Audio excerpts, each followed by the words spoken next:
আজকের গল্প এক গৃহপালিত কুকুর ও বাঘের। একদিন সন্ধেবেলা কোনো এক গৃহপালিত কুকুর গ্রামের পাশ দিয়ে জঙ্গলে যাওয়ার রাস্তায় ঘুরে বেড়াচ্ছিল।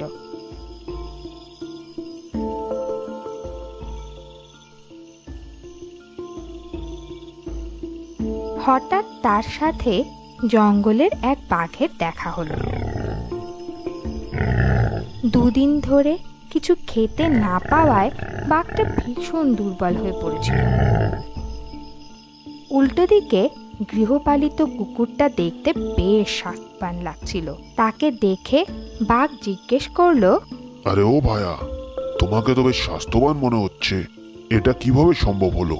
তুমি রোজ খাবার কোথায় পাও?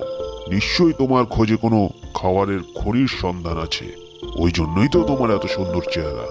তোমাকে দেখে মনে হয় তোমার খাবার খুঁজতে কোনো কষ্ট করতে হয় না। আমায় দেখো, বয়স হয়ে গেছে, তার উপর দুদিন ধরে কিছুই খাওয়া হয়নি। আগের মতন জোর নেই, শিকারও ধরতে পারি না, আর তাই খাওয়াও জোটে না। বাঘের মুখে তার দুরবস্থার কথা শুনে কুকুর বলে উঠল, আরে হ্যাঁ ভাই, আমার খাবারের কোনো কষ্ট নেই, আর আমায় খাবার খুঁজতেও বাইরে যেতে হয় না। আমার মালিক আমাকে রোজ দুবেলা ভরপেট খাবার দেয়, আর খাবারগুলো ভীষণ সুস্বাদু হয়। আমি যা কাজ করি সেই কাজ যদি তুমিও করতে পারো, তাহলে মালিক তোমাকেও দুবেলা খাবার দেবে, আর তোমাকে কষ্ট করে শিকার খুঁজতেও হবে না।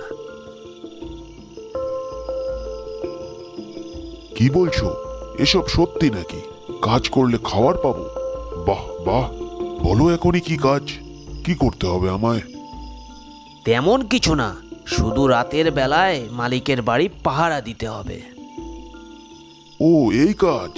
এ তো কোনো ব্যাপারই নয় আমার কাছে, খুবই ছোট্ট কাজ। আমি রাজি।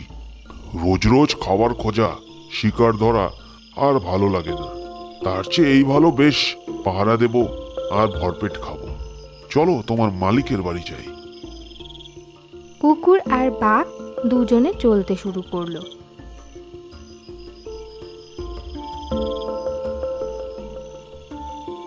কিছু দূর যাওয়ার পর বাঘ ভীষণ আশ্চর্য হয়ে কুকুরকে বলল, ভায়া, তোমার গলায় এটা কিসের দাগ?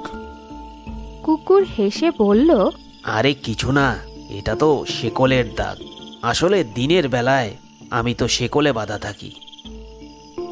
কুকুরের কথা শুনে বাঘ হঠাৎ দাঁড়িয়ে পড়ল আর ভীষণ আতঙ্কিত হয়ে বলল, কি কি বলছো? কি তোমার মালিক দিনের বেলায় তোমায় শেকল দিয়ে বেঁধে রাখে?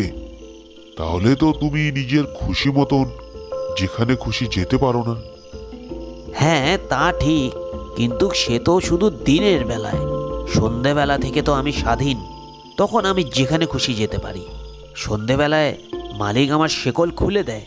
তাছাড়া দিনের বেলায় অল্প স্বল্প কিছুক্ষণ বাধা থাকলেই বা কি, সেটা তেমন কোনো ব্যাপার নয়।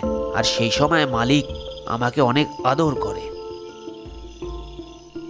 আরে বাপ রে, এ তো ভীষণ ভয়ঙ্কর কথা শোনালে তুমি। না ভাই না, আমার এমন সুখের দরকার নেই। শুধুমাত্র দুবেলা খাবারের জন্য স্বাধীন জীবন আমি ছাড়তে পারবো না। যেমন আছি সুখেই আছি, যেখানে সেখানে ঘুরে বেড়াচ্ছি। স্বাধীন জীবনের সুখই আলাদা। তুমি তোমার জীবনযাপনে খুশি থাকো ভাই, এটাই আমি কামনা করি। আমি জঙ্গলেই ঠিক আছি। এই বলে বাঘ আবার জঙ্গলে ফিরে গেল।